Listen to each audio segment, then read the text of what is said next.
Semaine numéro 7. Bienvenue à bord de mon espace famille. Donc, dans les prochaines images, en fait, on va commencer avec une super belle activité qu'on s'est fait, moi et Alexandre.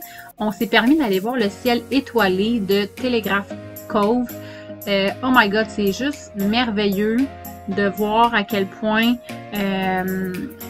il y a pas de lumière là-bas, là. Donc c'est vraiment noir, noir, noir. Il y avait genre 3 lumières.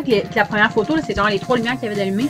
Mais sinon, vous voyez le ciel, à quel point c'est extraordinaire de voir ce ciel-là. On vous avait promis aussi la démonstration de la marée haute et de la marée basse. Donc là, vous êtes à la marée basse. Et ça, c'est la même galerie, là. C'est le même trottoir à votre droite. Donc ça, c'est à marée haute. Marée basse. Et marée haute, encore une fois. Donc, c'est complètement fou. On montait de 15 pieds cette journée-là. 15 pieds de plus haut l'eau. Donc, c'est vraiment incroyable pour vrai là, de l'avoir vécu.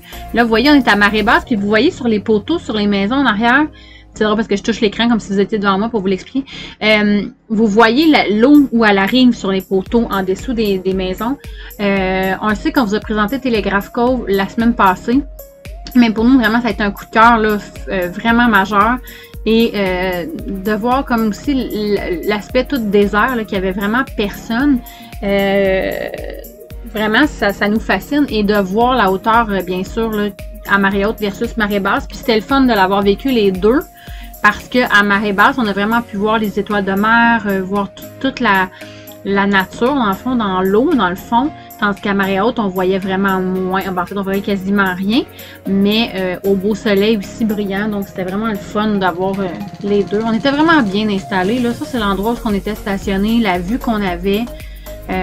Essayez pas de vous parker là l'été, par exemple. Ouais. Ça ne marchera pas. Le propriétaire il est venu le voir. Là. Il voulait faire sûr qu'on s'en allait. On était vraiment chanceux. Là. Il a vraiment été gentil de nous permettre d'être là, en fait, parce qu'on juste à côté, on a le camping, mais le camping était fermé. Puis l'autre camping qu'il y avait là, possiblement qu'on n'aurait pas été capable d'y aller parce qu'on était trop gros comme véhicule. Donc, il a vraiment été gentil et généreux de nous laisser stationner là pour la nuit, dans le fond. Mais les gens là-bas sont super gentils, puis vraiment, là, c'est à aller voir. Là, si vous allez là en été, arrêtez-vous. Il y a un beau musée de baleines, là, juste en arrière, dans le fond, la bâtisse rouge. Là, il y a la moitié de la bâtisse que c'est des fossiles de baleines et des animaux, même fer marins. Donc, c'est vraiment un coup de cœur, honnêtement. Là, j'y retournerai facile plusieurs jours là, sans problème. C'est tellement tranquille aussi le soir. On vous a mis aussi dans le montage, là, il y a 2 ou 3 photos un petit peu plus trouver l'erreur. Donc, à vous de découvrir 2 ou 3 petites photos que vous pouvez voir des petites particularités qui peuvent vous faire rire. Donc, quand on est reparti de Telegraph Cove en direction, en fait, d'un endroit plus sauvage, donc là où on savait qu'on n'aurait pas d'internet, que j'avais vu quand on est allé jusqu'au bout de l'île, dans le nord. Donc, on s'en retournait là, donc on est allé faire le plein d'eau et vidanger aussi les tanks. Et quand on revenait, dans le fond de Telegraph Cove, on savait qu'il y avait des séries qu'on avait vues. On a pris le temps de bien regarder le tout avec les garçons. C'est quand même assez impressionnant de voir ça là, sur l'eau avec tous les bio de bois. On a pu aussi observer un super beau lac que vous voyez. Ça, c'est un rest area. C'est une aire où on peut prendre une petite pause quand on conduit. Il y avait tout bien aménagé ça. Il y avait des sentiers et tout.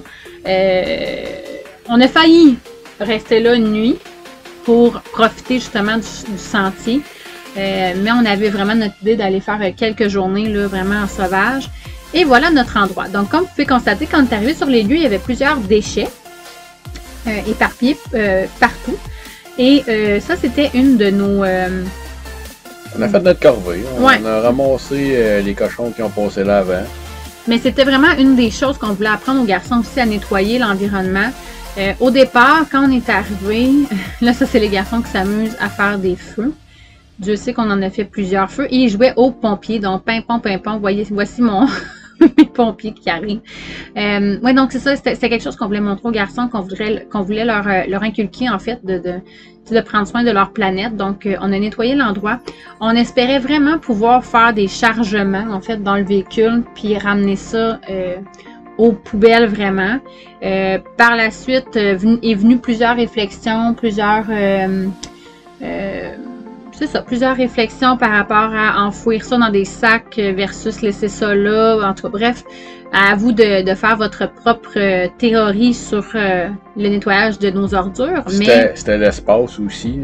Oui, nous, c'est clairement, on les a laissés là au départ parce que il y aurait eu vraiment trop de voyages. Il y avait même un petit frigidaire qui avait été laissé là. Pour ceux aussi qui se demandent quand on fait du boondocking comme nous, qui est du camping sauvage, où on prend nos endroits, tout ça, nous on les prend sur iOverhalander, mais on comprend aussi pourquoi les gens gardent ces endroits-là plus secrets et pas nécessairement à la portée de tous, parce que clairement il y en a qui abusent et qui ne font pas attention.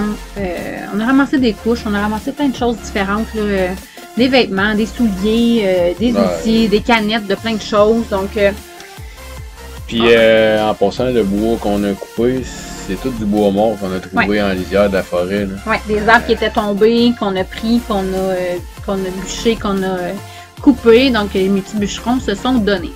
Et après 3 jours, dans le fond, dans le bois vraiment sauvage, on a continué notre route jusqu'à Campbell River.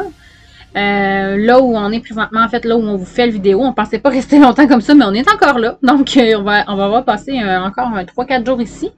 Donc, ça, c'est le Elk Falls qu'on est allé visiter, que j'avais trouvé dans les liens à voir par Google en faisant Campbell River. Donc, souvent, on va se ramasser à découvrir des endroits comme ça, là, ces temps-ci. Je tape la place où on est, puis quoi faire, quoi découvrir. Donc, ça nous amène un paquet de belles excursions. C'était super bien aménagé.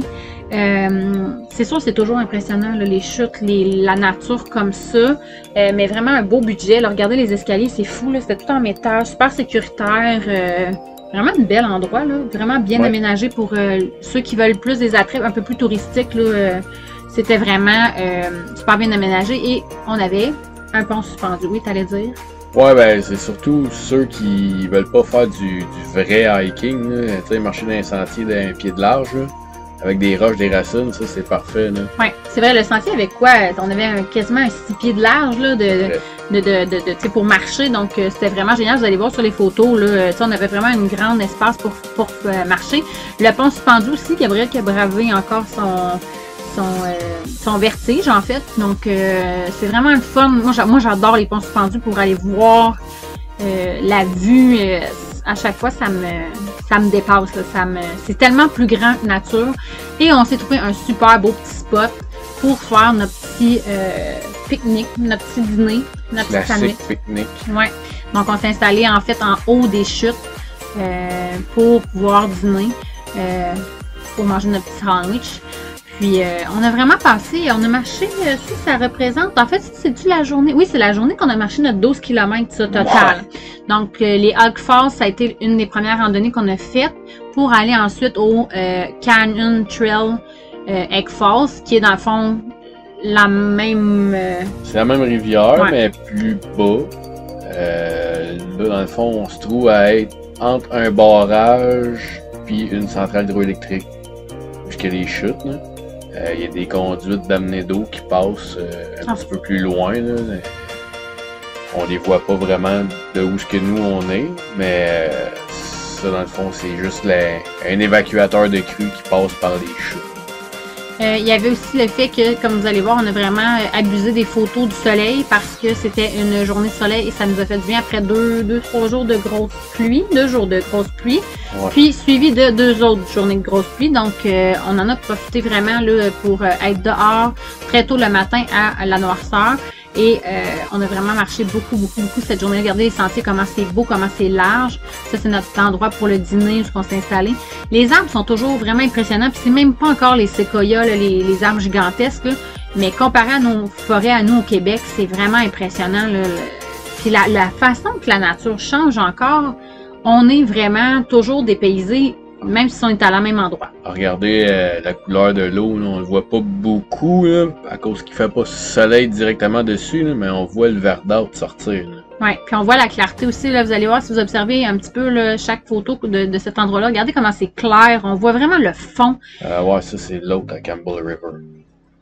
Mais à la majorité des places qu'on fait, je veux dire, on voit toujours le fond ou presque de l'eau. Ça, c'est le Canyon Trail Elk Falls, dans le fond. Donc, ça nous menait à un grand canyon. Et on a même eu la chance de voir un petit sapin de Noël décoré en pleine forêt. Ça, c'est quand même assez courant ici. Là. C'est une tradition. Oui, il y en a plusieurs qu'on a rencontrés. Donc, vous voyez le pont qu'on va avoir passé au-dessus du canyon. Il y a une centrale, dans le fond, aussi. Il y avait une centrale avec une bâtisse, puis ils l'ont tout refait, puis ils l'ont enfoui dans la montagne pour la moderniser. Puis tant qu'à faire un bâtiment LED, ben, ils ont décidé de mettre ça en dessous de la terre pour que ça soit plus beau. Puis ils ont fait des belles feuilles, des beaux panneaux explicatifs là, du processus d'amener d'eau, puis de qu'est-ce qu'ils faisaient avec ça, qu'est-ce qu'ils ont fait avec l'aménagement du site. C'était quand même pas pire trail, honnêtement, en altitude. Là, on a vraiment grimpé quand même haut. Là, on avait plusieurs marches. Regardez, ça, c'est la vue du canyon. Encore là, d'hiver. Donc, le fait qu'il n'y ait pas le soleil direct, on voyait pas le fond, mais normalement, on voit le fond et c'est vraiment comme verdâtre turquoise.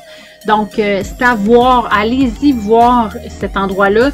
Ça coûte absolument rien. On a fait le tour au complet. Dans le fond, on est parti du stationnement, on est allé faire le canyon, puis on est revenu à l'auto par l'autre côté de rivière. Donc, c'est vraiment génial. Et tu m'as fait penser, tu disais, justement, tu sais, sur les panneaux explicatifs, quand souvent les gens nous demandent par rapport au COVID, qu'est-ce que ça change et tout, ben, on a vu qu'on pouvait aller voir un hatchery, donc un endroit où ils font... où il parle de faire grandir les saumons et tout ça. Et c'en était un endroit où on n'aurait pas aller visiter, mais qui malheureusement était fermé.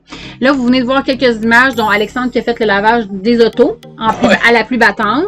Et là, bien sûr, classique, hein, on commence à se teinter nous aussi de Noël, étant donné qu'il pleut, on en a profité, on a décoré la maison et on a fait nos petits pains d'épices normalement. Bon, ça c'est la réalité, hein, parce qu'il y a quand même des chicanes dans ces petits moments-là. Et ça, c'est des fois ce qu'on vous met. Parce qu'on ne veut pas nécessairement toujours avoir l'air bougon. Mais soyez rassurés, on est une famille complètement normale. Donc oui, il arrive des petits anicroches, il arrive des petites chicanes, il arrive des moments où on essaie de rendre ça super magique. Puis que c'est. De faire le ménage. Ça fait poète-poète. Oui, que je suis idée, oui, des fois ça m'arrive de classer les crayons, faut pas s'en faire.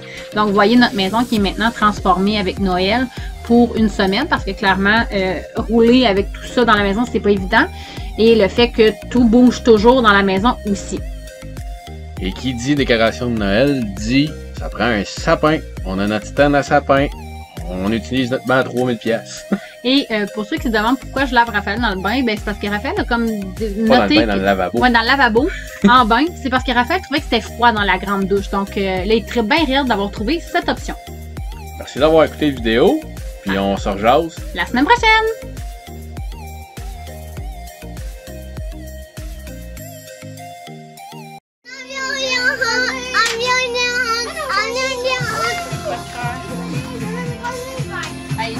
Faut le faire, là. Mon premier sapin naturel, faut que je le fasse sentir bon. Parce que ça en pisse. Hey! En arrière?